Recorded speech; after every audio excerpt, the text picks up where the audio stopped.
Burna Boy est dans la sauce aux États-Unis. Il a énervé de nombreux Afro-Américains en leur proposant de se reconnecter à leurs racines africaines. Why do you think the Chinese American, has their respect and they don't go through the things that African Americans go through? Because the Chinese American has a base. He actually knows where he's from in China. Right. And they have support from the Chinese government. You understand?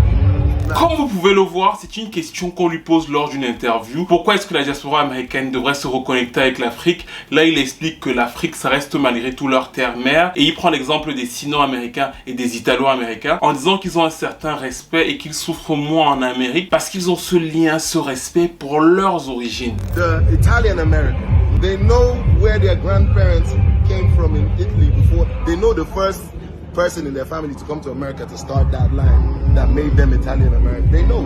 And same goes for everyone else except the African American. Et juste comme ça là, il a déclenché la Troisième Guerre mondiale. Il s'est fait lyncher. De nombreux groupes afro-américains ont estimé dans un premier temps qu'ils ne voulaient pas que les afro-américains aient réparation pour l'esclavage du gouvernement américain. D'autres encore ont estimé que c'était un manque de respect à leur culture afro-américaine qui n'avait rien à voir avec la culture africaine et que Burna Boy devait s'excuser. Et mieux encore, le level au-dessus, c'était les FBA, les Fundamental Black Americans. Vous savez, les groupes qui montent et qui disent notamment que les acteurs noirs anglais volent les rôles des acteurs noirs américains. En fait, ces groupes-là ont exposé leurs théories selon lesquelles eux, ils sont pas descendants des Africains, mais ils sont descendants, tenez-vous bien, des Noirs qui étaient aux États-Unis avant Christophe Colomb.